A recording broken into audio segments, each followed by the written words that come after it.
1, 2, pick up sticks. This is episode 106. The Ultimate Deck Podcast. Need a show about outdoor living? This is where it's at with your hosts, Shane Chapman and Way Laurent. Thank you for tuning in. Now let the show begin. Yeah. The Ultimate Deck Podcast. Let's go. Let's go. The intro lied today. Wade's not here. He is off hunting in the bush for, I don't know what he actually hunts for because he says every year he goes to hunt moose, yet to bring back a moose. Right? How many years has he been doing it that Yeah. he always never gets a moose? I feel like he's just hunting bush. And I understand how that sounds now, but I mean, he's just out there shooting at trees. Are you sure he's not just drinking beers There's probably more, like lots of that happening too, by himself. by himself? Yeah, so he's not here today, so that's good. We can have a serious conversation then without Wade here. I feel like is how that Is that how that works? might happen. Yeah. Wade's not here, so Right. You look like you're feverishly working away, Bryce, on, what are you doing? Loading worldly news? You getting ready? no. I have the worldly. Well, I changed the worldly news today. We're gonna do seasonally news Oh, for the most part. all right. Well, how was your week? It was good. How about yours? Not bad. What did we do? We got some stuff shot for YouTube this week. We were working hard, feverishly back in the warehouse there. Yeah, it's Getting gonna some be stuff done. Gonna be good. Hopefully. Is it up yet? It's. It took like 3 we hours to upload it. We stopped recording 8 hours ago, Shane, and there's 9 hours of filming. So, no, it's not uploaded yet. Tim Hortons on deck, he says. Yeah, I got the Timmy hose right here. Had to get that. You know, I've switched. We were just talking about this. I've switched to peppermint tea in the afternoons now. Yeah. This is a thing I do in the winter. Why Tim Hortons?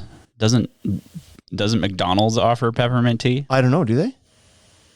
I swear they must.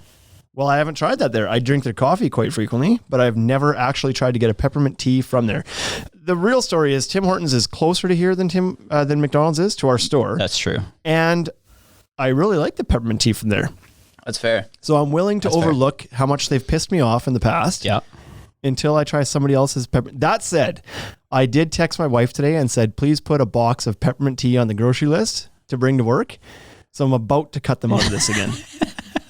And make my Goodbye, own. Tim Hortons. Goodbye, Tim Hortons. Now you just need a kettle and some peppermint tea. And there's kettle here. Oh, there you go. There's a kettle here at the store. And Juanita, our estimator, she has peppermint tea here. She's offered it to me, but I was like, if I start, I'll finish the whole just box drink it for her. all. So I'm going to get my own now. So peppermint flavored things, that's your like go-to December, end of November, December. Yeah. The peppermint thing is a trend I can get on no problem at Christmas time. I don't get on to the pumpkin spice thing a whole bunch at Halloween time. Like that's No. Pumpkin spice is not here great. and there maybe, but it's like it's not. Yeah. But peppermint, hell yeah. Hell yeah. Like some peppermint hot chocolate or peppermint tea or whatever. Candy cane Slurpees. Right? What? Is that a thing? It was like 10 years ago they came out with candy cane Slurpees. Get out of and here. I bet you I drank one like every day. Seriously? They were so good. Really? Yeah. Well, I'm going to have to keep my eye out for that. Yeah. I'd never seen them since. So. Wow. That's interesting. The other night I fired up my VR, my Oculus Quest 2 for the first time in a couple weeks because a buddy of mine, well, Tyson, Tyson List, messaged me. This is so funny. Was I telling you this story? Yeah, you told me this story the other day. So here's where the world is going. I had a buddy text me the other day and be like, "Hey, are you going to the Major Lazer concert tonight?" And I was like, "Oh, I didn't know it was even on. What time's it on?" He's like, 8:00. The funny thing about this is that it wasn't a real concert. Well, they were actually performing, but it was all in virtual reality. It wasn't like we were going to an arena to go watch a concert. It was like just at 8:00, you're supposed to put the headset on and then go into the virtual concert. So how was the virtual concert experience? Not bad. I would say, so it depends on who you are because there was 3 of us actually that ended up kind of like, air quotes, going to the show together. And Greg was like, he's like, this is crazy. This is so amazing. Like, wow. And I was kind of like, yeah, it's neat, but I certainly don't feel like I'm there. Right. Like I don't feel like I'm not forgetting that I'm sitting in my living room with a giant pair of sunglasses on. Like, so I think it depends on who you are a little bit. But that said, like the VR thing in general, very cool. Yeah. And there are some things where you do get lost in yourself a little bit. I just didn't feel like the concert was one of them. So I've gone into like some of the venues where it's like a stand-up comedian or something, and it feels a little bit more intimate and like you're there Yeah. with that stuff. With this one, it seemed like they were really far off and the picture was not super clear. Oh, okay. Like, so it kind of just felt like you were watching like a video. You were just watching a concert. Watching a VHS tape. VHS tape. They went backwards in time. They kind of slid back a little bit. That's Major Lazer for you. Right. But that said, I went into another venue. So there's an app called Venues and there's all sorts of different shows on. You like walk into a lobby and it's like a theater and there's little venues. You can go into whichever shows you want. And so I went into one that was like UFC fighting basically. And it was really cool. Like it was like you're right up there ringside watching this fight and it was much clearer and the picture was good. And like there was normal sized people around you. Normal like, sized people. This is really kind of cool. I was just thinking, probably something that Netflix should get on would be to recreate virtually the video store. Oh yeah. Because you and I have talked about this before, but Blockbuster Friday nights. Oh hell yeah. Can you imagine walking through the video store? Oh, like, picking your favorite for VHS? Sure, one of the 9 people in here works at Netflix. So that's a great idea. Yeah. That's a great idea. Because I do think that the venues thing where you're in the lobby and you can hang out and talk to other people from around the world is really neat. Yep. But if I could walk through Blockbuster to pick up my movie, right? That's deadly. And you could actually pick up the just pick cases it up and like read the back and like, oh man, that's super cool. Have to take it somewhere to put it in like to watch the preview. Right. And then you buy your popcorn, your stuff, whatever, and then you leave and you drive over to 7-Eleven and grab other snacks. Skip the dishes. Right. 7-Eleven, Uber Eats, man. Oh man. So that's a really good idea. So somebody got to talk to somebody somewhere to make that happen. That'd be really neat. We need to figure that out. Somebody. 100%. Let's send an email to Blockbuster and Netflix. So I've become a big fan of this VR thing because I wasn't initially because I never even tried it. I had never tried VR till my Oculus Quest 2 showed up in the mail. I'd never even put on like. So you just bought it blind? I just bought it blind, yeah. Well, partially blind. Like I was guided, right, by Greg Moore. Mm-hmm. And but he's been trying to get me to buy one since the first Quest when he bought it. The one that you needed like a big rig for, like a room almost. Yeah, I don't know. Did you? Was it you had to plug into something or what? Yeah, I'm pretty sure you had to like set up like cameras around you to watch you, and you couldn't get out of a certain space. Is that the Rift? Maybe that was the Rift. I think that Quest has always been kind of like self-sustained unit or whatever. But according to Greg, this one has like much better resolution, way easier to get immersed in it. Blah blah blah. I don't know what else is better about it, but I don't know. But he tried talking me into it. He even said like, come over to my house and try it. And I just like, none of that stuff ever happened. And I didn't buy it. And then the one day I saw him selling his. And you were like, what? On Facebook is like selling Oculus Quest. And I was like, I knew it. It was a gimmick. He's over it. So I sent him a message. Is like, novelty wore off or what? He's like, no, I bought the new one. I'm trying to get rid of this one before the price drops off. So then that convinced me. I was like, well, if it's good enough for him to go through a whole year's iteration and then jump on the new one on a pre-order, I was like, it must be pretty good. Yeah. So now I have one. And? It's really good. It's really good. You would get one. It's cool. I would get one again. Yeah. If I lost this one, I would rebuy it. Would you buy another one so that you and your wife or your kid could... Oh, have a multiples in the house? Yeah. I don't know if I'd go that far. So my wife's not a huge fan of it. Now that said, she's tried it and she thinks it's super cool as well. And I've got some videos of her. If you go onto my personal TikTok account, so I think it's the Shane Chapman on there as well. I posted a video of my wife's first or second time trying it, walking the plank, and some shit goes down, and she gets freaked out. So you should go watch. She just doesn't. She doesn't. Oh, okay. I won't ruin it for everybody. So then I took the VR down to my parents' place when we were visiting there a few weeks ago, and we brought it and thought, well, we'll let them try it. Pretty grounded people. I didn't think they would get into it a whole bunch. They tried it, thought it was super cool. Neither of them could walk the plank. I don't know if you know what I'm talking about with the walk the plank, do you? I do, yeah. Okay. You ride the elevator up to the top floor and you walk out. Yeah, virtually you go up a building, the elevator door opens, and there's a wooden plank, like whatever, the equivalent of, let's say, 20 or 30 stories in the air. Mm-hmm. And you have to walk out on the plank and just see what it does to you. And it's crazy how much your mind is just like, yeah, you better be careful up here. Right. Like, you know that you're just sitting on your living room floor. You can't fall. Yeah. But your body's just like, nope, balance. And then when you fall, you get like the rush. Your stomach goes through your throat. Yeah, it's crazy. And so my wife couldn't do it for the longest time. She was like, oh my God, I don't know why I can't do this. It's so crazy. Take it down.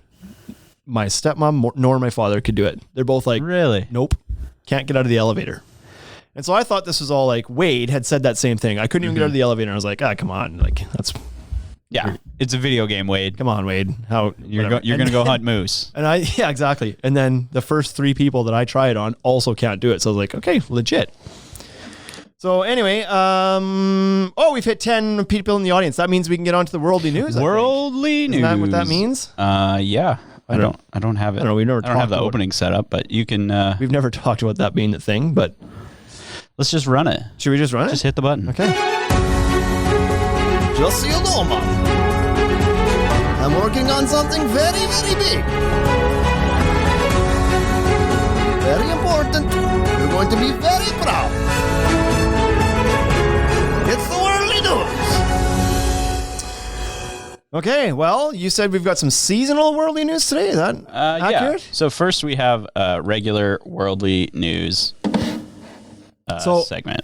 This is kind of funny. While you're looking that up, I'm just going to read back into the comments a little bit here. We have HeatCon saying that pumpkin spice, I think their caps lock button is stuck on. Hey, everything they said so far is in glare. Like they're yelling at me nonstop. Right, exactly. Pumpkin spice is greater than peppermint, Pumpkin Come spice on. is not greater than peppermint. right? Whoever, Absolute nonsense. yeah, get out of here. Come on. Precision Construction says peppermint tea. Good grief. Is episode 107 going to be talking about our feelings? No, Scott. Actually, episode 106 is going to be talking about our feelings. Yeah, 107 is He next. clearly didn't see the story about what today's episode was going to be about. Okay, here we go. Worldly news. You ready? I am ready. Okay, what would you do if a giant rock fell through your roof and it was still hot? Is it a real rock or do I have my headset on? It's a real rock. Oh, it's a real rock. It's a Okay. real rock. Yeah. And it's still hot. Like It's still a, hot. Like it's a freaking asteroid, like a meteor. It's a meteorite. So an Indonesian I'd man. cook an egg on it. You'd cook an egg on it? Yep. So he picked it up, still hot, took it home, took a picture of it, put it on the internet. Someone offered him over $1 million just to buy it. Do you take the million right then and there? Yeah, why not? You're in Indonesia, man. Because what if it's worth more than that?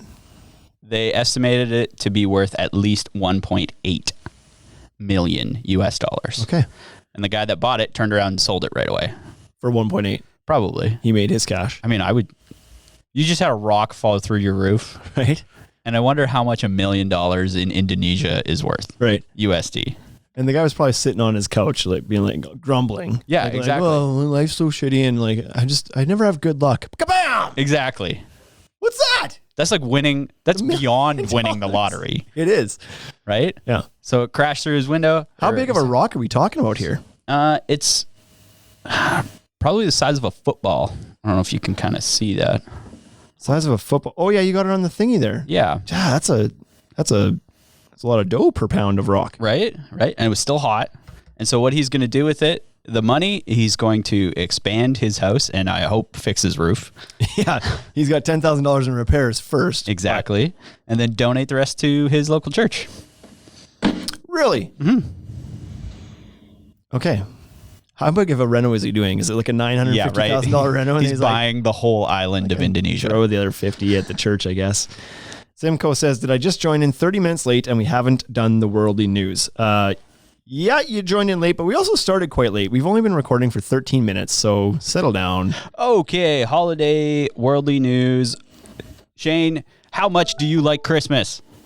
I like Christmas quite a bit. I'm a big fan of Christmas. And what are your top Christmas movies? Oh, okay.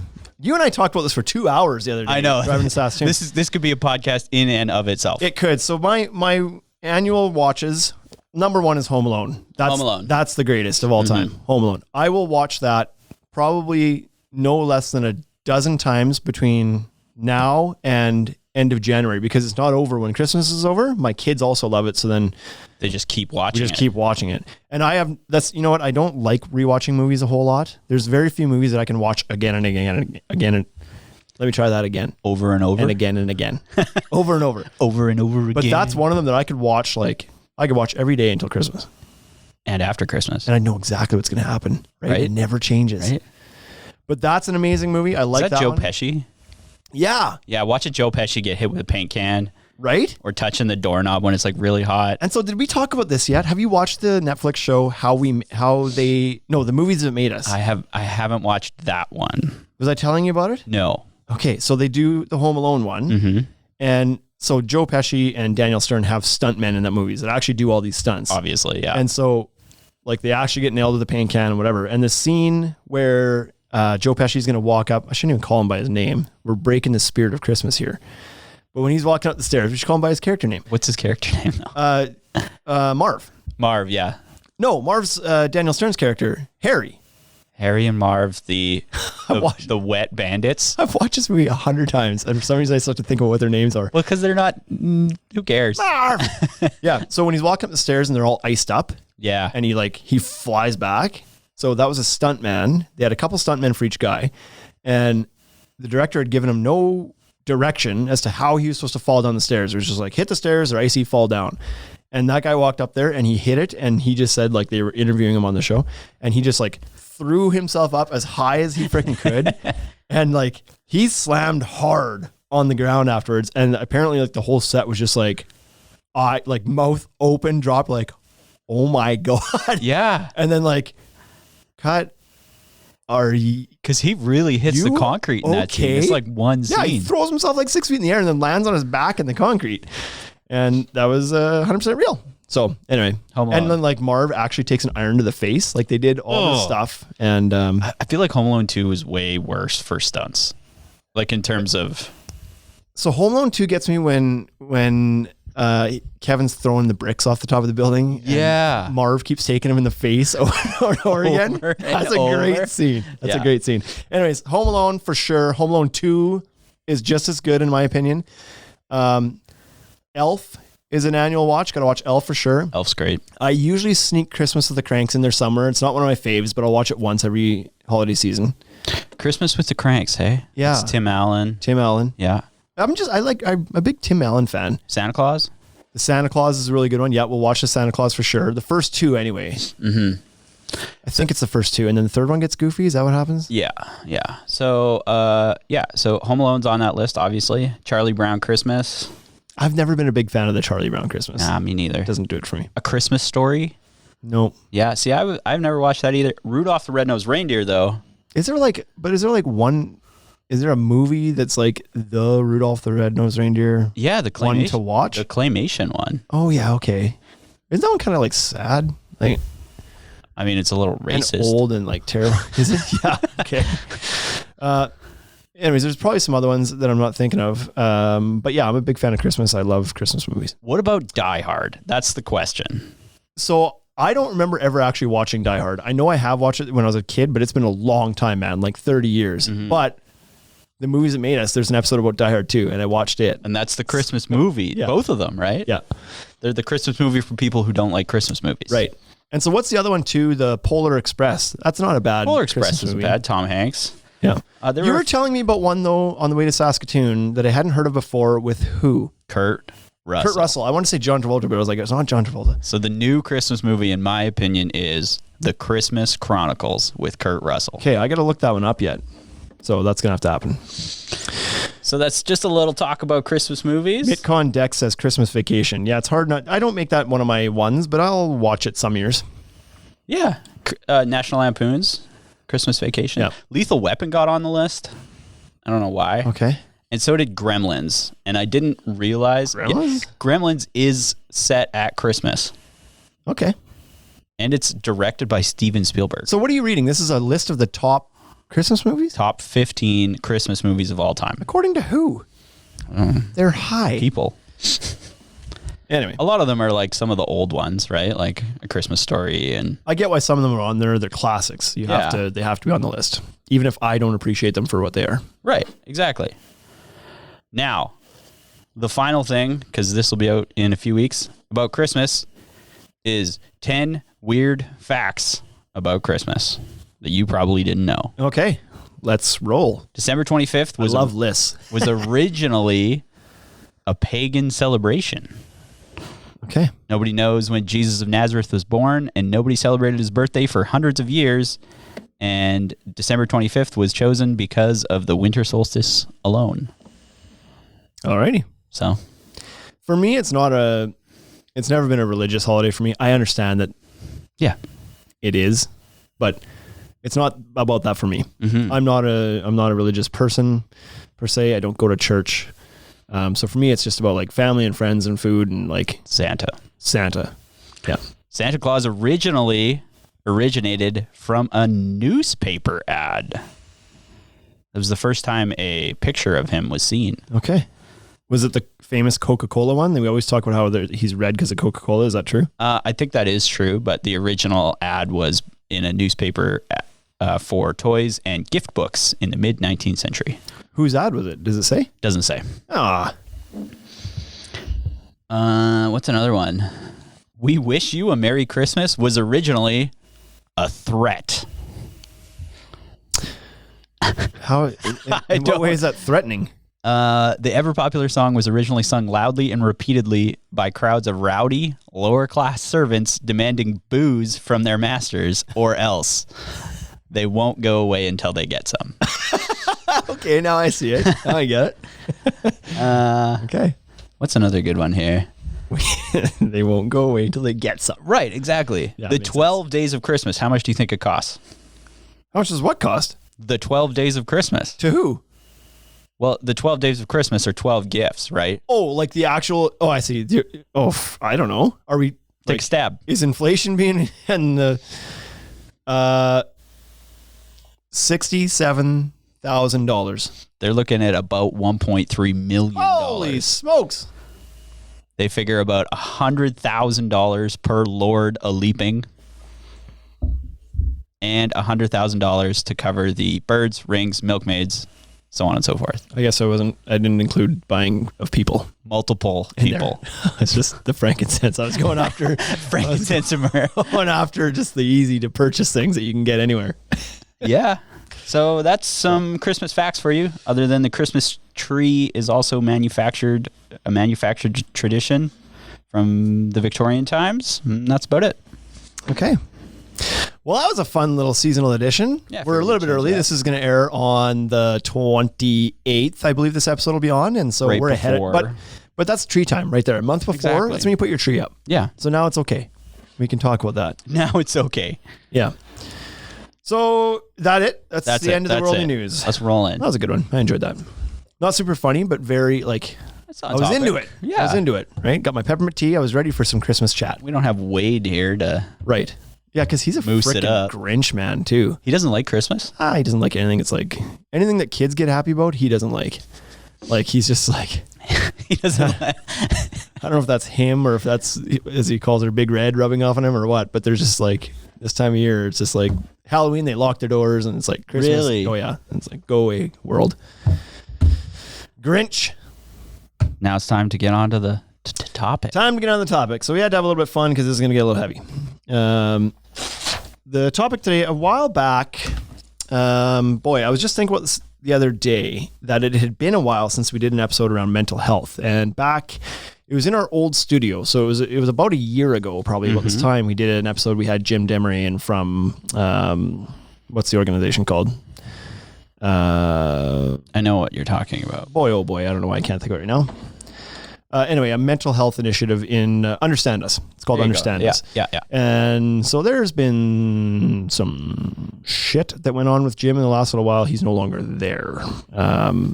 The organization still exists. The organization still has its exists. mandate, which is a good one. But I figured time to have this conversation again because I know when we talked about last time, it was like, hey, this is not something that we should just kind of mention and then let it go. We were kind of encouraging people to keep this top of mind, have their mental minute, we were calling it. And we haven't touched on it a bit. So at this time of year, given everything that's gone on in 2020, and we're at the end of the year and we're coming up to a time that's supposed to be joyous, but for many people is not, I thought, let's retouch this topic of mental health. And not talk about it. not just interview somebody who's in it, but like have a conversation about it. Yeah. We have to put some thought into it now, not just like ask questions and Yeah. whatever. So I wanted to go through this because there's a lot of information out there about this trade specifically around construction. We're not going to call it just deck builders, but trade and construction as a whole. And so I've made really good notes today. because there's a lot. That's a first. And so I've split this into kind of 3 topics of conversation. And the first topic of conversation that we're going to go through is why mental health is such a challenge in construction. Like, because according to the CDC, I've looked this up, according to the CDC, 1 in 5 people in the construction trades suffer from mental illness of some sort. Oh yeah, depression definitely. or something. And I don't know if I thought that number is going to be any less, but I'm also surprised that it's only 1 in 5 in a way.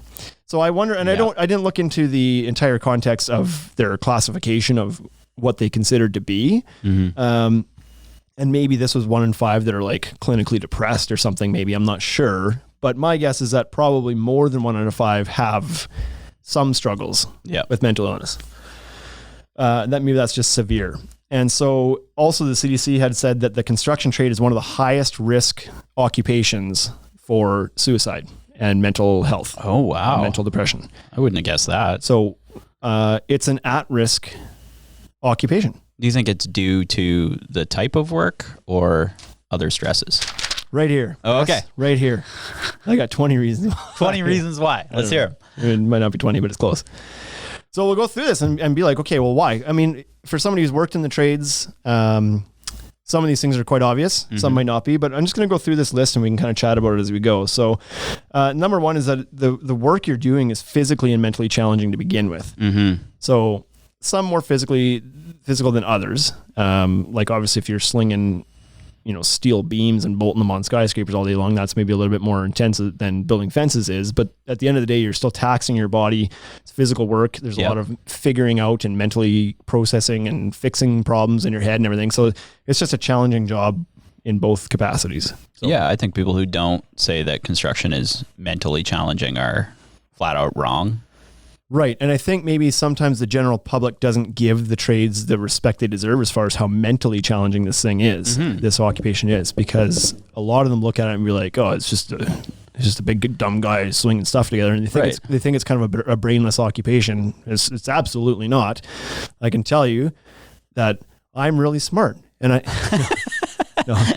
what I was going to say is I can tell you, having been in it, the whole job is mentally draining. Definitely. All you do is fix problems. That's the entire, like if you want to define contractor, it's somebody who willingly goes out and solves other people's problems. Yeah, definitely.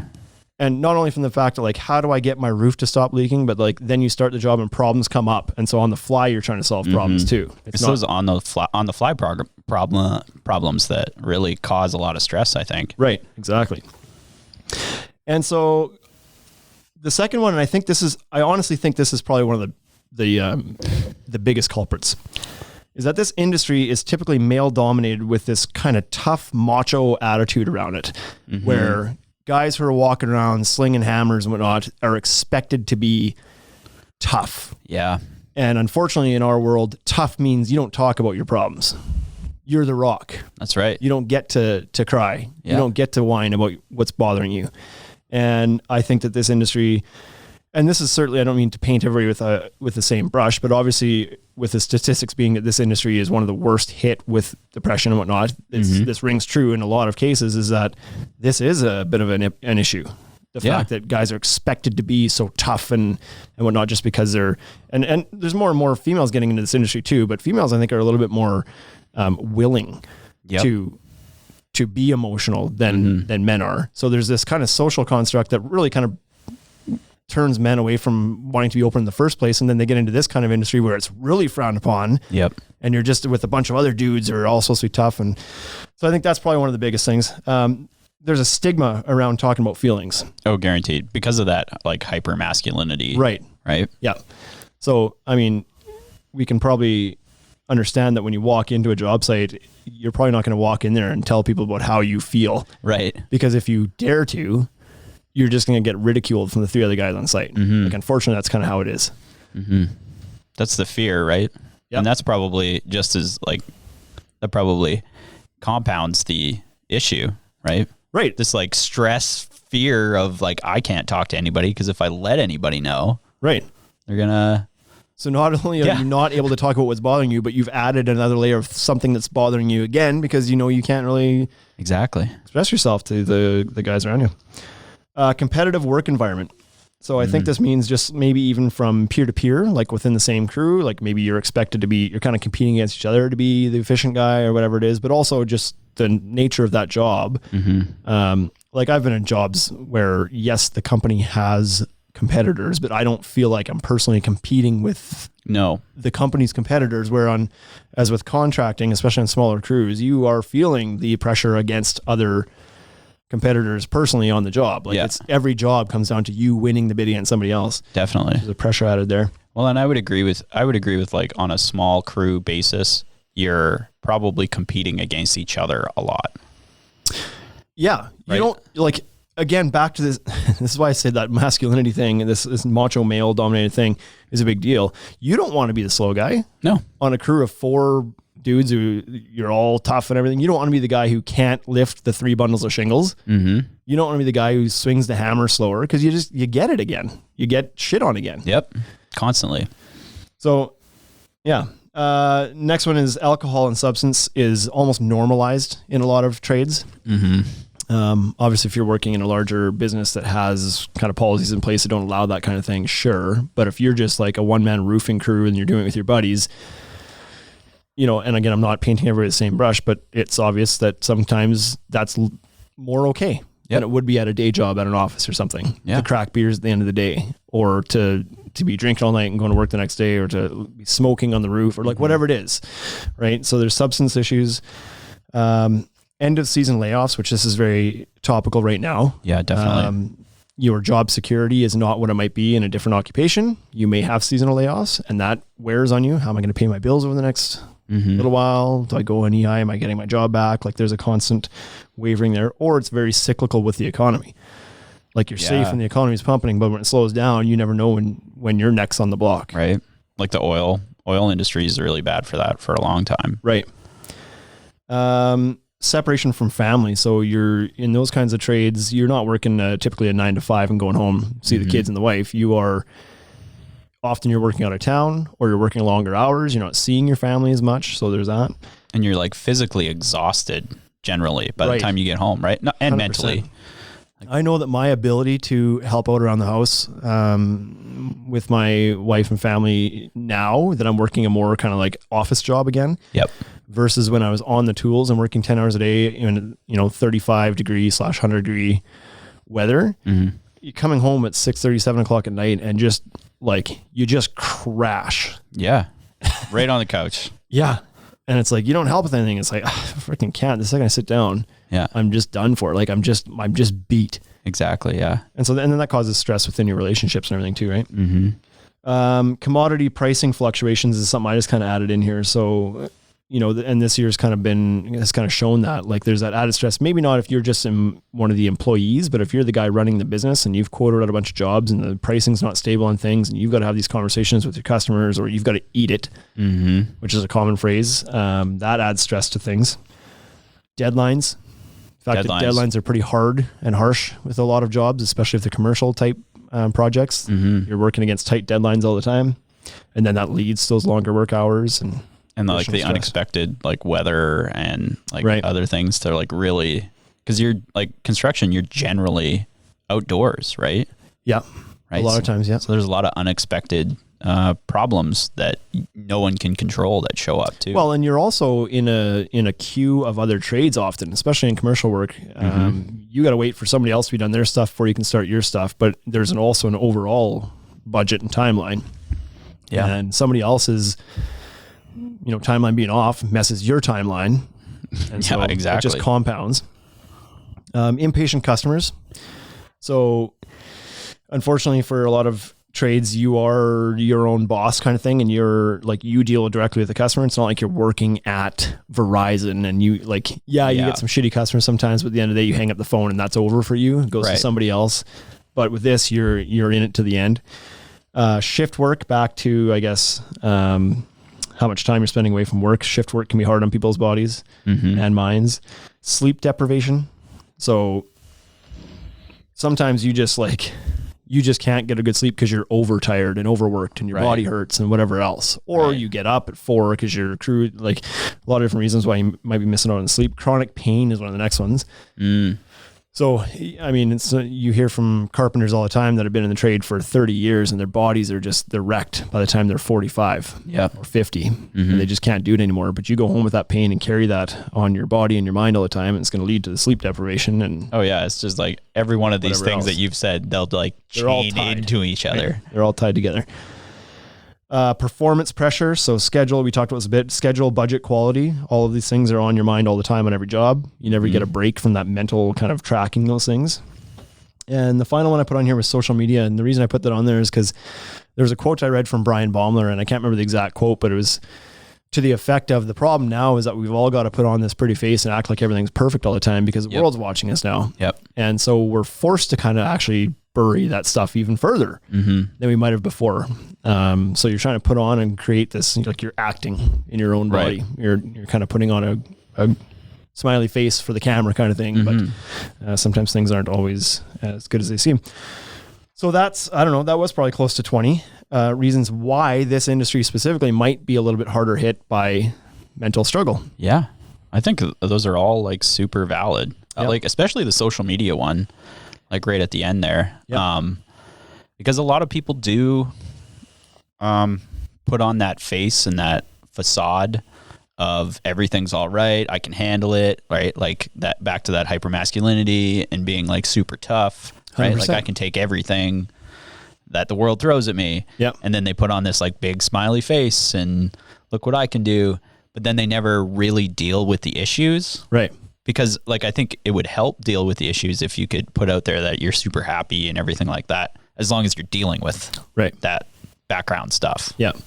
And the other thing too, is that I don't know if you've ever, I see this all the time in the groups that I'm in. You dare post some of your work to try to show that you've done to kind of like show what you've done. Yeah. And there is always a lineup of ignorant people waiting to tear you apart. Yep. And so how do you win? Like you already buried the stuff you thought you'd get lit up for before you posted it. And then you post something and people just line up to take shots. Yep. Like people are freaking ignorant out there. Mm-hmm.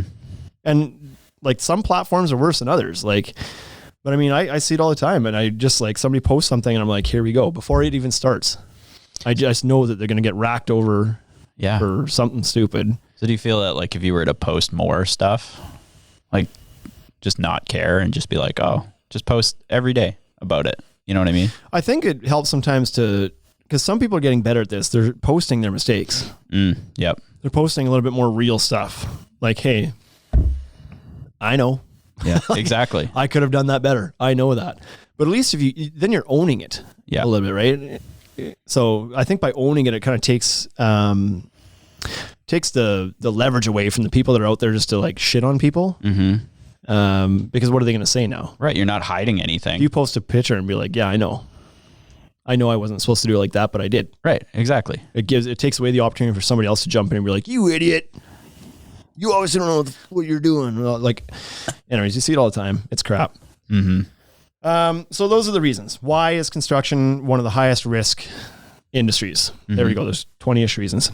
Now, what can we do about it as bosses? I'm going to go through, here's the categories are, what can we do about this as a boss? Like if you're running the operation, what are some things you can do? Okay. And then the last stuff I want to get into, there's 15 tips just for you yourself to keep yourself in a healthy mental state. Yep. And so we'll go through as a boss, because I know a lot of people that do tune into our podcast are the company owners or the lead hands or whatever it might be. Mm-hmm. So they've got some influence on the rest of the people that work underneath them. Right. They're leaders, right? Right. And this was actually, I didn't put this down, but you said the word, so I'm going to go there now.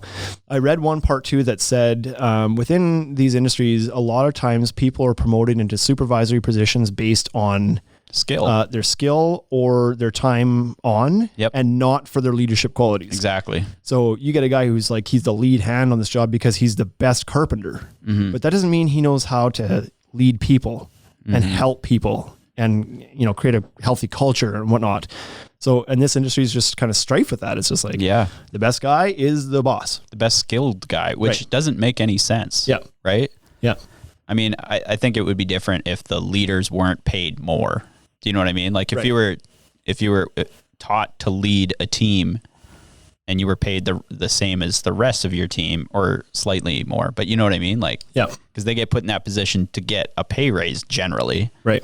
And then they get all of these leadership responsibilities that they have no idea how to deal with. Right. And I think often too, it's in a lot of crews, it's probably the alpha male that rises to the top. Generally, yeah. You know, he's just the guy that's the loudest and like is the toughest, machoest dude on the crew. Gets kind of put up there because everybody else is kind of like silenced a little bit by him, and he ends up being the guy that's running the show. And it's like, well, he's the last guy that's going to be fostering a healthy work environment for the rest of the people. Yeah. Right? Like the way he got there was by being the opposite of that. Yeah, exactly. By pushing everybody to the bottom and Exactly. stepping over their bodies. Yes. So anyway, there's just a lot of things that lead to it. So what can you do if you are the guy at the top that has some control over like your people's mental health? Number one I put down was culture change. And that's a bit of a generic catch-all, but I believe that this is something that the good crews have. Like I can probably pick out a few in my head of guys that I follow on Instagram that aren't necessarily from here that I think probably have a really good culture. Yep. And it's not a toxic environment for people to be working in. And I would have to guess that probably a lot of the ones that are on Instagram do have a better culture, likely. Like they're a little bit more aware that there's, Yeah. they're a bit more professional about it. That's why they're there. Like, so, you know, our audience might not be who even needs to hear this, but I'm sure it will help everybody a little bit. So a culture change is like, you need to set the tone and the precedent, and like, you need to lead Yeah. with how people should interact with each other at work. You can't be the guy yelling at everybody and shitting on everybody, because then everybody else learns from you, and it's okay. It's okay to tell that guy he's an effing idiot because the boss does it. Right. The boss does it more than anybody. So now that's the culture you've created is this. You can't be okay with the fact that somebody wants to crack a beer or smoke a joint in the middle of the day. Like that stuff, you need to take some, you need to lead by example and treat it like a professional operation, and know that like there's people here that have issues. Like, they show up and they put their belt on, but like, you don't know what's going on unless you ask. Right. Which is an important leadership quality. Right. So I think maybe the rest of these kind of play into that whole culture change, but like, and I'm not claiming to have the answer to this either. Like that creating culture in a business is tough. Yeah. Any business, doesn't matter like what it is. And I feel like we have a fairly decent culture in our stores, but I almost feel like it's by accident. Like it's just by nature that Wade and I aren't, you know, we're these alpha dudes kind of throwing the weight around and like telling everybody they're terrible. Like I feel like we're pretty friendly dudes to begin with. So we treat everybody in that same manner as I would with a buddy that I'm going out with. So by nature of that, everybody's happy. Yep. Like, and so the culture's by accident, I guess. But I don't feel like we've done anything in particular or on purpose to make it a great place to work. Right. But for some people, maybe that doesn't come natural and they need to actually sit down and think about what they have to implement. But the number one thing I had on here, number two, I guess, was to make resources available to your staff. So you don't know we've all heard the terrible stories of somebody that leaves us, that decides that they can't handle life and they decide to take it. And 9 times out of 10 people are like, I had no idea. Exactly. He was always out, and he was the dude cracking the most jokes. Like, we had no idea he was depressed. And it's like, so you don't know who it is. And because of this whole work environment we're talking about here, even if you ask, you might not get the answer. So the first thing is to make sure that the resources are available. Post it up in the trailer or in the office, the number for help hotlines or whatever it might be, or resources that people can reach out to kind of talk to, because they may not feel comfortable in your environment. You got to make peace of the fact that maybe your environment that you have right now is not the most conducive to people opening up and talking about their situation. Yeah, especially construction. Right. So make sure there's some resources out there and available that somebody will see them and they can, take that number and call it on their own time if they want to. Number 3 was be aware and pay attention. So I saw this post the other day, and I think it was on TikTok, and it kind of hit me in a way. And it was a post from a lady, and it was subtitled something like, watch my ex-husband fall out of love with me, or something like that. And I went through and she posted these pictures. It was like a little slideshow of pictures. And it was like pictures of them together, and they were like, or even some videos and stuff. And it was like, happy. He's super goofy. He's lovey, whatever. And as time goes on, she'd obviously like had a relationship that fell apart, and then realized that she kind of had this documented as she looked back. It was like, as time went on, she posts these things. You could see that the husband's reactions and his energy in the relationship was not the same. They used to be super fun together and joking and laughing, whatever. And as it worked towards the end, he's just kind of like, leave me alone kind of thing, whatever. Right. Yeah. So this probably happened over years. And like anything that happens gradually over years, you don't notice it. It's really hard to see it in the moment. Right. But if you compare like start to finish, you're like, damn, that's a different person. So I guess what I mean by this is be aware and pay attention. Like if you notice that somebody on your crew starts to act a little bit differently, they're usually the happy, jokey guy in sight, and now they're starting to be quieter, or they're showing up to work late all the time, or there's like a change in their daily routines and their demeanor, then maybe something's going on. Yeah. And so that might be an opportunity for you to step aside, pull them aside and be like, hey, is everything okay? Like I've noticed like because your initial reaction is probably like, again, in this industry, where the were you? Yep. Why aren't you here on time? And it's like, okay, but maybe there's something going on. Like, you know that guy's not generally like that, but now he's been that way for the last couple of months. Something's going on. Yeah. So that leads to the next one, which is to ask and check in and just pull the guy aside and be like, hey, heads up. Like, I've noticed you've been late a bunch lately, and like, that's not cool, but but what's going on? Why are we late all the time now? Like something must be going on in your life. Talk to me, or, talk to this person or something. And this is definitely, I think you referenced it in the beginning again about none of this stuff just happens overnight if you don't have the type of culture, like the work culture already around it, right? Like if you're in a situation right now where you're not already doing these things, just going up and asking that guy isn't going to do 100% anything. 100%. Yeah. Right. Because for one, they're not going to even believe you. Yeah. Right. They're going to be wondering what you're up to. Right. Why are you asking me? Just so you can make fun of me? Just so you can dig some shit out to make fun of me on? Like, exactly. 100%. Yeah. You got to make the change first. Again, like lead by example first. Yeah. Or like I said, maybe you just guide them towards something. Maybe you're self-aware enough to be like, I'm not the dude who wants, like, yeah, I know that we don't have that kind of relationship, but here, man, like, take a day off, go talk to somebody. Yeah. So the next one I had was manage scheduling and don't overwork your guys or your people. And so I think it's easy for the owners of these businesses to try to cram work in, make hay while the sun shines, and give yourself super short deadlines trying to get to the next job because you think like, oh, if we say yes to this one, even though we don't have time for it, like we don't want to lose the job, so we put it in there. Right. And then you've just added all this stress on top of your crew because you're giving them an impossible task. Yep. And then you've got people on your ass, which means you're on their ass, which means you're stressed out. And it's just exactly this. Yeah. Right. So manage your scheduling a little bit better. Maybe don't always go to your people for the expectation that they're going to skew from the norm. Like maybe you don't go to your people like, can you work more? Maybe you go back to the client and be like, listen, heads up, we are going to need a bit more time. Like maybe who you're asking to flex on what was expected needs to change. Yeah. Because maybe the customer doesn't really matter. Maybe you told them this was going to be done by June 27th, but maybe it doesn't actually have to be done by June 27th. Right. Maybe July 3rd is okay. Yeah. So and then the next person, maybe you can push them back too. Like maybe you can flex on both sides, not to kind of always be grinding your people. Give time off, family days, sick days. So I know too that in that industry that somebody calls in sick, like you never believe the guy that calls in sick. Never.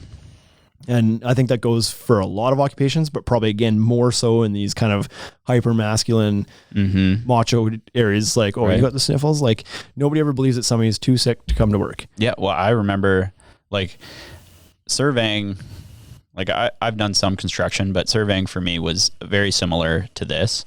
And I remember showing up to work like hungover with the next guy throwing up outside the truck as we're driving. Yeah. Right. Like you don't stop. Yeah. You just go. Right. Doesn't matter what happened the night before. Doesn't matter how sick you are. Yeah. Job's got to get done. Yeah.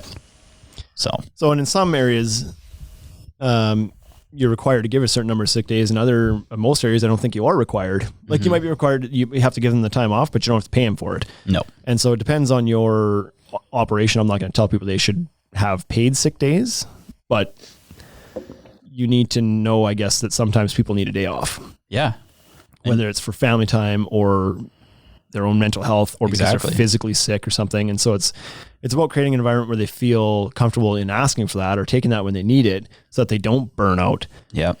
Of course, you don't want to get into the situation which a lot of guys would fear that like, oh, people are going to abuse it. Yeah. They're not going to show up to work all the time and everything. So you got to manage expectations because there's those people that'll do that too. Yeah. I don't think that's a good reason not to start it though. Right. That's like cutting something off before the bad. That's like cutting your arm off before it has gangrene. You know what I mean? Like, Right. Yeah. like, oh, eventually I'm going to lose this arm Yeah. because If I don't have an arm, I nothing can't can lose go it. wrong with it. exactly. Right. Yeah, 100%. So you just need to like understand that, like, so then you got to put in another policy, like have the sick days and Yeah. the time off, but then you've got to have a policy around how many days that is. Yeah. What isn't and isn't acceptable around that. What's a good excuse? Like, I'd rather somebody call in and tell me like, hey man, honest to God, like I'm burnt out and I just need a day to spend with my kids. I'd Yeah. rather them be comfortable enough to tell me that than to call in and be like, I'm sick, man, and fake the reason because you've kind of siloed the reasons that you're allowed to take a day off. You know, you're like, Yeah. you're only allowed to take a day off if you've got the flu, and it's like, so they call in and lie to you that they got the flu just so they can spend Yeah. some time with their kids. Like, that's not healthy. Well, yeah, no, I think the number one thing in any company culture that should always be top of the list is transparency. 100%. Because the second someone starts lying, that's when shit starts piling up, right? Yep. Like Yep. everybody gets stressed because everybody's trying to keep up with their lies and their Yep. right. Yep. It's just not good for anybody. For sure. So Yep. yeah, And start putting that into your scheduling. yeah, Like, don't sit there and say like, I've got 3 crews and if we just crush things for 14 days in a row, then we'll be done. It's like, you know what? Add a 15th day because maybe 1 or 2 of you guys are going to need some time off in that time. And the last one is positivity. I think this is a big one too. Like, you've got to have a cheerleader on your squad. Yep. And you got to have somebody that like keeps a positive attitude around things, because if not, you're part of the problem. If you're just another asshole in somebody's life, getting on their case all the time and feeding into this, like Yep. this illness, then you're part of the problem. And by being a positive person, I think being a positive person in general is going to help you with some of these other things to be less of an asshole, less of a macho tough An guy. asshole. Yeah. Right? Like, just by being positive and finding the good and finding the good in people when, like, 'cause some people just have a knack for finding the faults, right? And other people, it's like, are willing to look past certain things and try to find the good, or try to find a good reason for why somebody's doing something. Yep. And so I think just maintaining a positive attitude all the time is, I'd say a of the lot most of times important too, things. those negative people are always the people that have the worst fucking problems, right. right? Like those are the guys you should be checking in on, Right. right? Those super negative people, there's already something going on there. I mean, Gary Vee, quite well, he says this all the time about internet bullies. It's like, he doesn't get too worked about it when people are negative on the internet, because he knows it's because their life sucks. Like, they're in a shitty spot. And he feels sorry for them. It's like, I feel sorry for the person who has to take time out of their day to shit on somebody else. Yeah. Because their life is so terrible. And so there's probably a bit of a truth to that. When there's somebody that treats other people that way, they're trying to bring them down to their level. They hate seeing other people happy. Right. Because they're not there. Right. And so that's a problem for them. Yeah.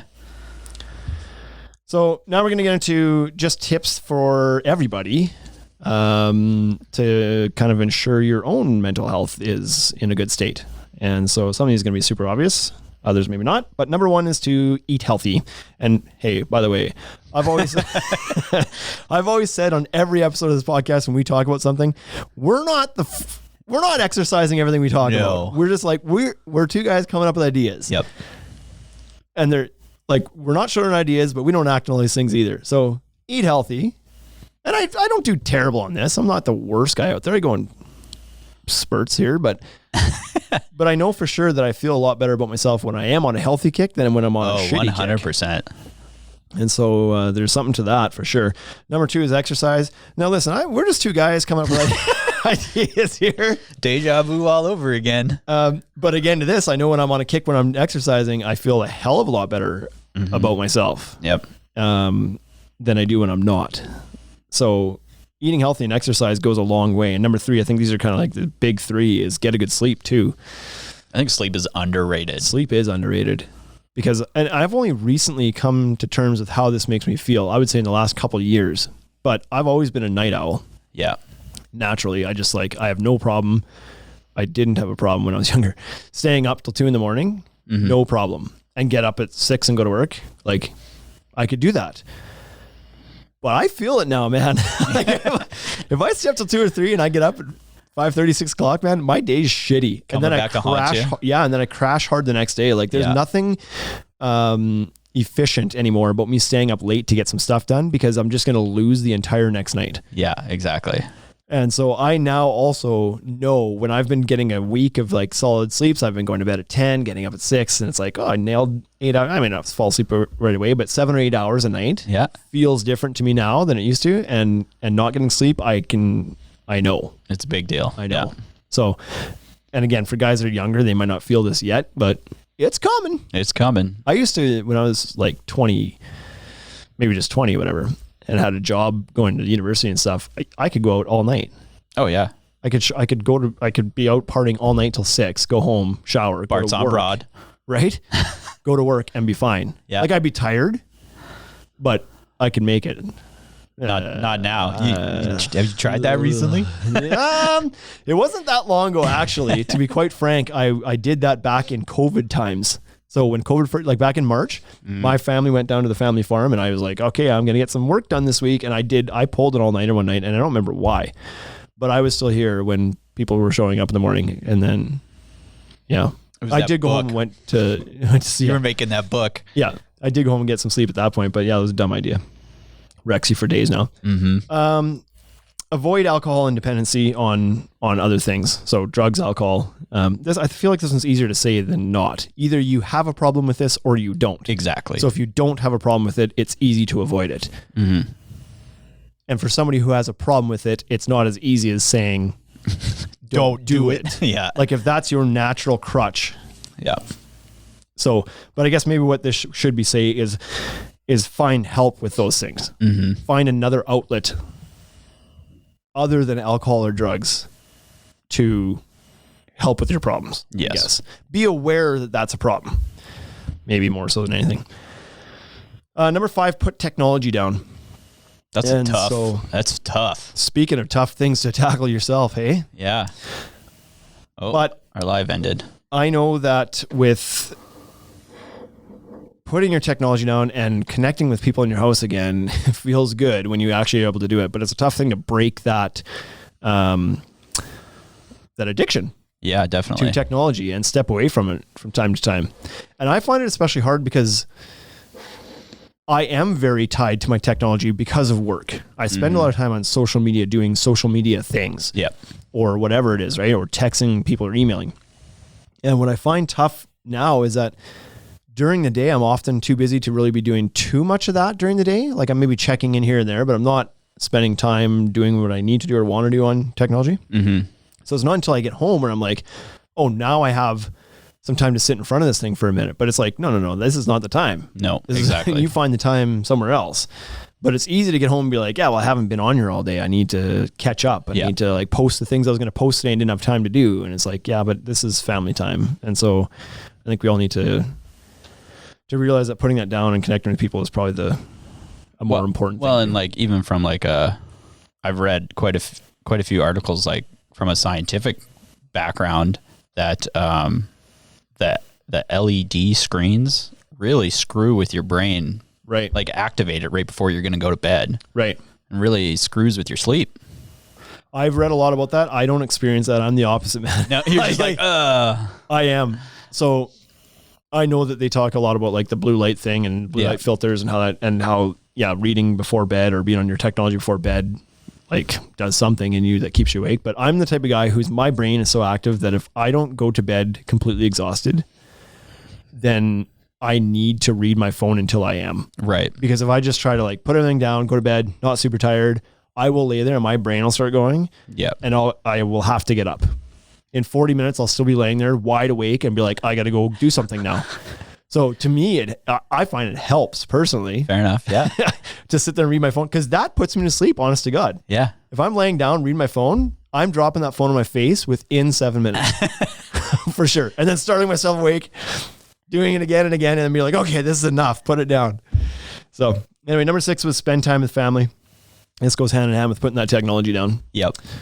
Number 7, foster friendships. And I put this in there because now is a time when this is really hard to do. Because for a lot of us, we're locked down in some capacity. Maybe not locked down, but we're restricted in social activities right now. And so it's easy to kind of let those friendships go. And I don't know what this needs to be, but like we're still allowed to do certain things. I think it's just important to keep those friendships, like keep in touch with those friendships. Yep. Hey, maybe technology and this goes in hand in hand. I mean, I went to a concert the other night That's with right. 2 buddies. You probably haven't seen in a long time. Well, that's the thing. I talked to Tyson more the other night than I've talked to Tyson in a while. Yep. And so like I guess that was a way of like accepting technology, but in a healthy way maybe, and fostering those friendships. So number 8, and I've never been able to do this, but I know you do, but meditate. Yes. So why don't you tell us a little bit about how that helps you? I think meditating helps me like clear my mind. Although like it can be detrimental because you're like not thinking about things and it's really hard to not think about things. But it does relax me quite a bit. And I learned a way to meditate called transcendental meditation. And it's basically just by like saying the same thing over and over again, saying like a nonsensical word over and over again in your head. And you do just like relax and feel very energized afterwards. I still do it around like 2:15 in the afternoon. Interesting. Do it for 15 minutes. Still off. We're back up here. So it doesn't matter what the word is. It's just the point of it is to keep your brain from wandering. Is that why? Yes. Yeah. It just keeps your brain from It's like counting sheep. Exactly, right? Keeps your brain from thinking about other shit. So when you sit down to meditate, just because I've tried this a couple times, I haven't given it its fair shot. But and again, it's like my brain is so active that it's not something that comes natural to me. Yep. What do? Do you just sit in a room quietly by yourself, close your eyes, and just like, are you going full like hum, like No, or are you just kind of like taking a break and just like Close thinking your of eyes nothing? and think of nothing. Okay. Or think of that word. Like I'll usually just sit in my office chair, turn it away from my screen, and just sit there. I usually set a timer too for 15 minutes. So for 15 minutes, like that gave me anxiety.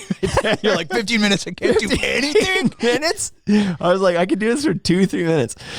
So you gotta just turn start around, slow, close your eyes, repeat something, and so when the timer goes off, how do you feel? You feel like super relaxed. Really? Super relaxed, but like lots of energy.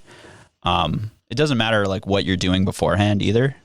Like you'll get right back into whatever it is with quite a bit more clarity because you're not thinking about all this other stuff that you need to do.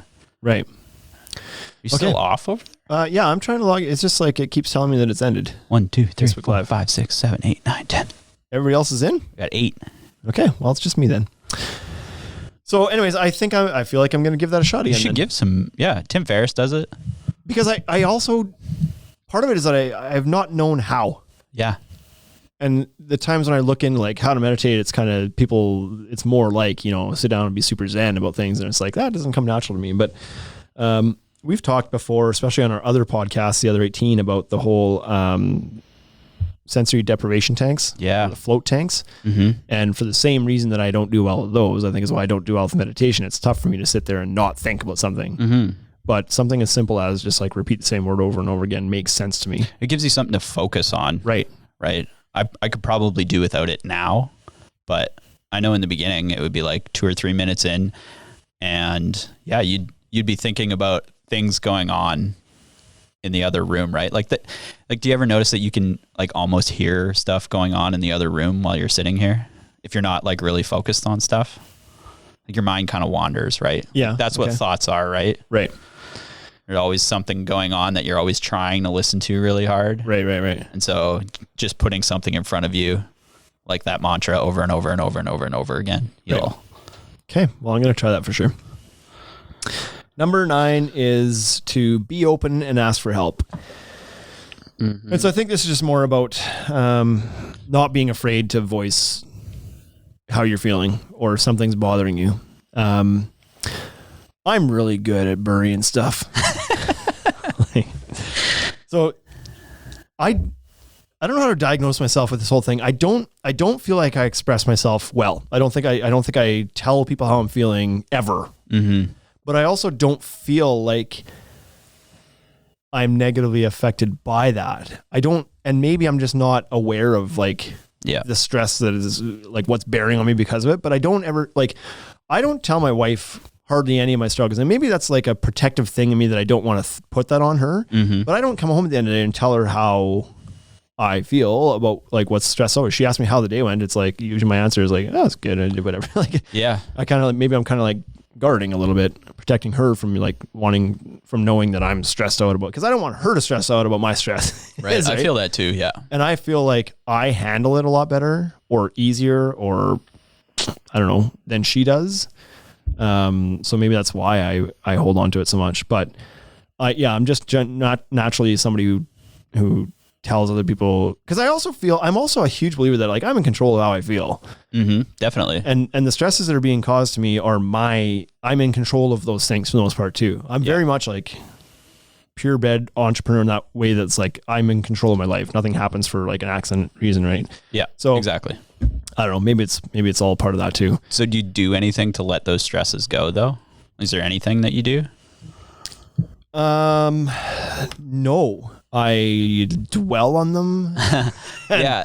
I heard a thing from Dr. Phil about like Dr. Phil. Ooh, Dr. Phil. Yep. Anyways, the Dr. Phil. He talks about like, though, when you have like a thought in your mind, you'll say it like 10,000 times every second.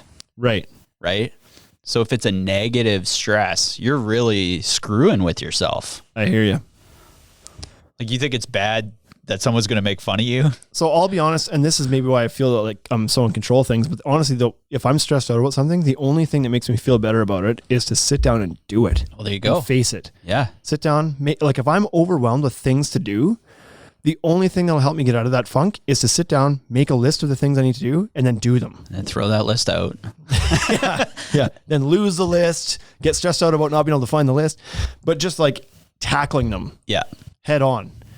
And I'm bad at it because I avoid things that I don't want to do or that like are scary to me or whatever, right? Like, and I avoid those things, but eventually you can only avoid it for so long before you have to deal with it. Mm-hmm. And then when you have to deal with it, then all of a sudden it's like, oh, that feels so much better. So why not just do that right away then? Yeah. Why put it off and stress yourself out for forever, right? I sent the guys, our buddies, the Bro Laws on Instagram, posted a little story the other day about worrying and how to deal with worrying about things and whatnot.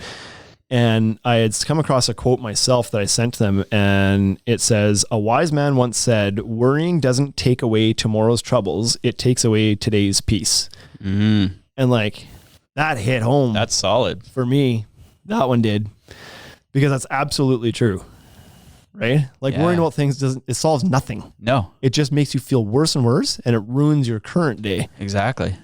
So that's where I think like action over worrying, like, I don't know, it's important, but it's tough to do. Mm-hmm. It's like, you don't want to face the things that are bothering you, but yeah, it's a lot better if you use do. fear as your compass. Right? Right. Yeah.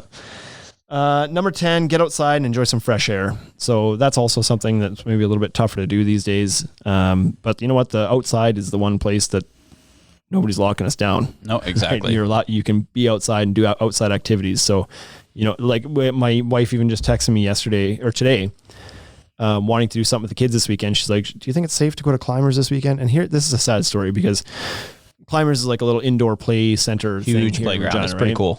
It's pretty awesome. And unfortunately, my response was, "Gee, I don't know. Like, I don't know if that's wise to go to places like that right now with the COVID cases increasing and whatnot." So what we agreed we'd probably do instead is go outside and take the kids sledding. Yeah. Go to the hill and go sledding. So that's going to be great for us. We're going to get outside. It's going to feel great. Getting that fresh air is awesome. The sad part of that, though, is that our intention to go support a local business has now shifted away, not because they're closed and not allowed to be open, but because of the fear of, like, maybe it's not the safest thing to do right now. Exactly. So I feel a little guilty now that I talk this through. I feel a little guilty about guiding us away from that, but it is what it is. I don't know what else to say. Yeah. Right? Like, it's, and I'm sure that they're doing everything they can to, and I'm sure that it is It's safe. right? Like, yeah. It's just like, do we need to though? Do we need, like, is there other activities we can do that are for sure safe? No question. And so, Sledding, you're going to wind yourself very quickly. right. Like in a harm way or like out of breath. Cause Either way, 40. probably. Yeah. I was coming back. Like the bathrooms in our offices here are 40 feet, Too far away? Is that what you're trying to say? 50 feet away. Yeah. So I was in the bathroom this morning and I was walking back towards my office and my cell phone rang and I answered and it was one of our vendor reps. And he's like, "Oh, did I catch you at a bad time?" Because he could tell. I was like a little bit, I was like on the move or wind or something like that. I was like, no, all good. I'm just headed from the bathroom to my office and that's all it takes to win me nowadays. So he laughed. He's like, "Yeah, I hear you, man." So anyway, number 11, talk to a counselor.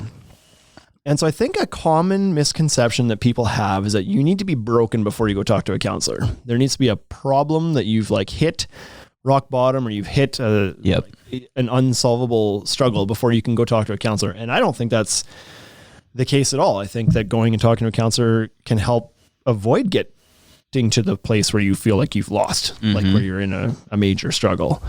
But again, there's this stigma around counselors. Sometimes people talking to counselors, like if you're going to a counselor, there must be something wrong with you. You're weak.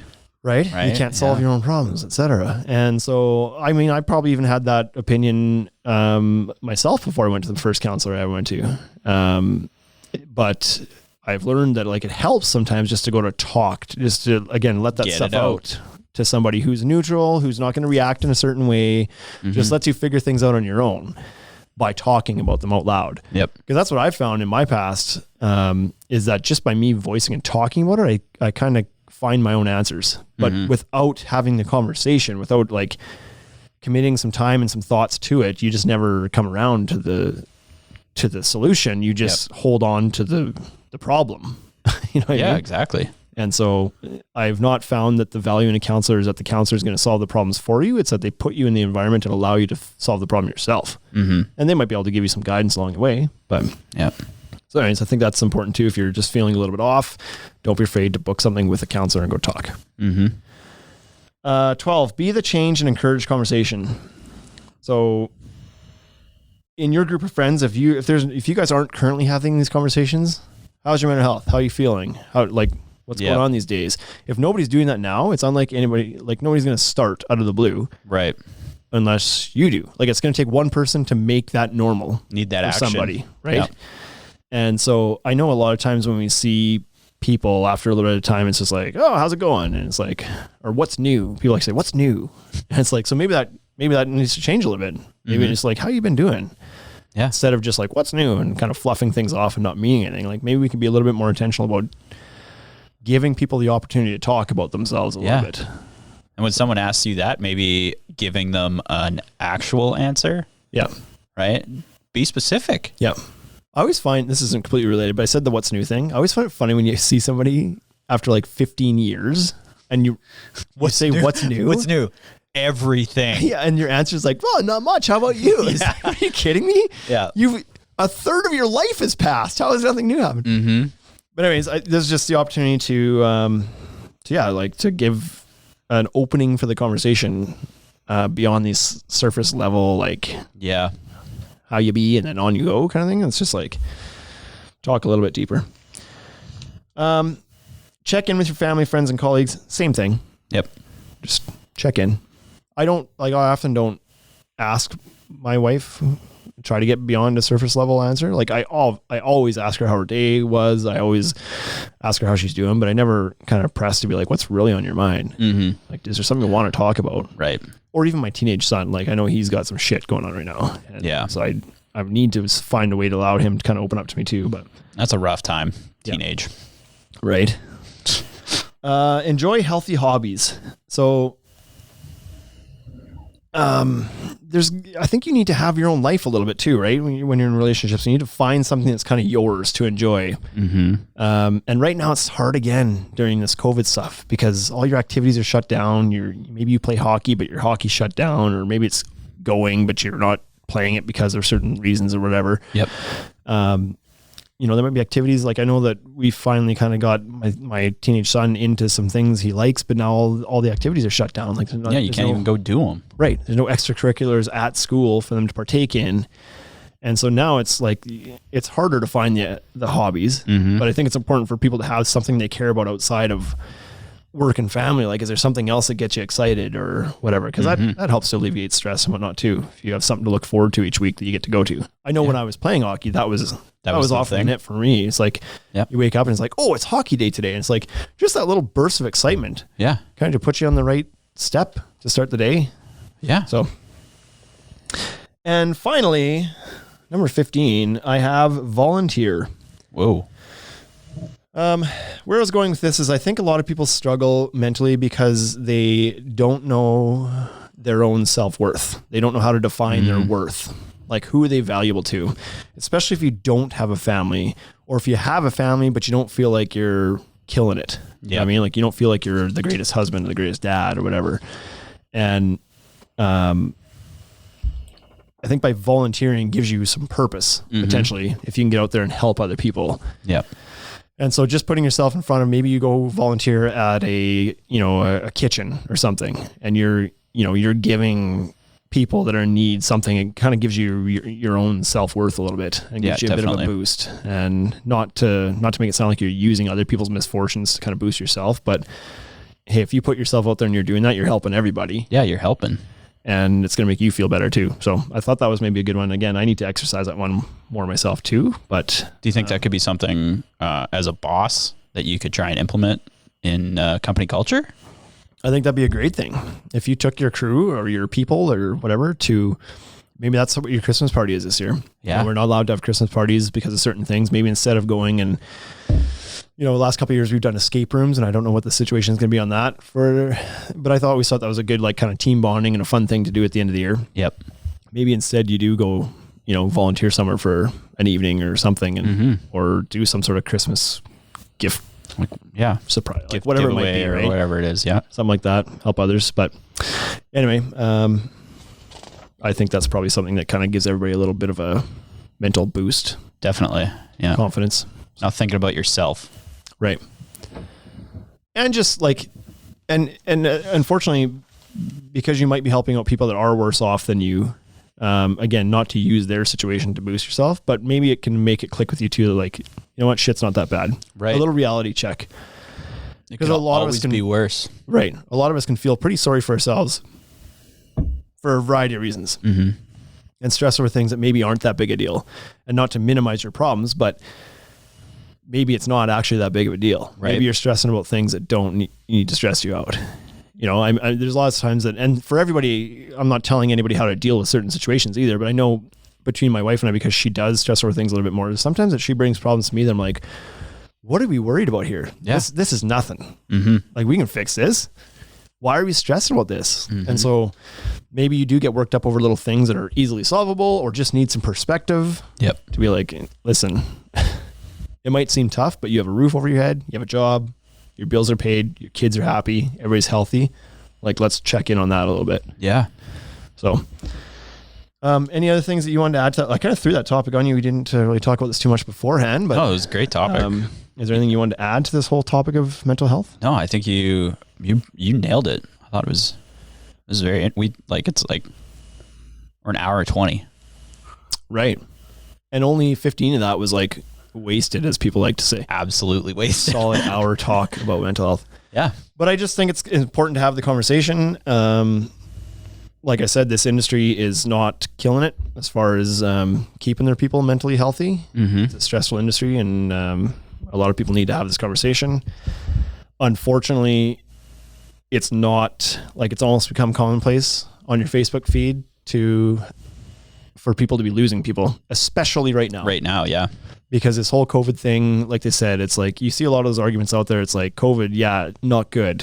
Some people are dying from it, but what we're also ignoring is that people are also dying from COVID in other ways. Yeah. Because they're locked up. They're not getting that social connection with people like they once had that they need. The rates of depression are skyrocketing through this whole thing. And it's not good. And so the number of COVID deaths is quite a bit higher because of the fallout from the actions that we're taking to Yep. try to deal with it is resulting in, you know, like I've read everywhere, like domestic violence way up, Right. substance abuse way up, depression way up, suicide way up. Yeah, Because we of have these no things. idea what we're isolating people into, right? Yeah. So it's there's never a bad time to have these conversations. Obviously, it's been a year since we had it. It should be top of mind more often.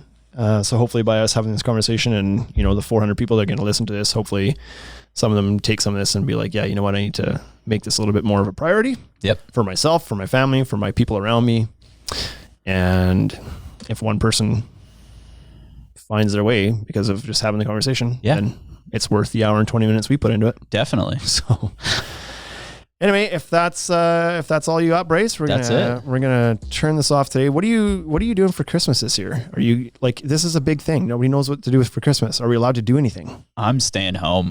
Ray, my daughter, she asked us the other day, she was like, you know, because a few years ago we were really sick at Christmas. Right. So we didn't get to see anybody. Yeah. And so this year, so that was 2 years ago, this year, she asked us, she was like, for Christmas, can we just stay home and not talk She to anyone? wants to just stay She home. just wants to chill at home with just Well, that's the good. three of If us. And I'm there's like, ever- yeah, let's do it. If there's ever a year for your kids to want to stay home, this is it. I Yeah. know that this is going to be a little bit tricky for us because my wife, big family person, like I love going like Christmas holidays and going Mm-hmm. out.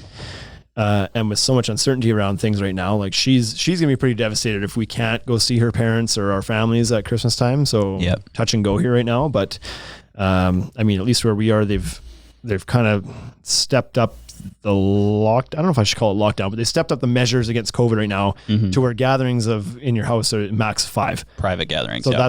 that's your household. Yep. That's like that's nobody else. Exactly. 5 people in my family. So, so they're going to do this for 4 weeks or for a month, which a month will be just kind of mid-December and then C, right?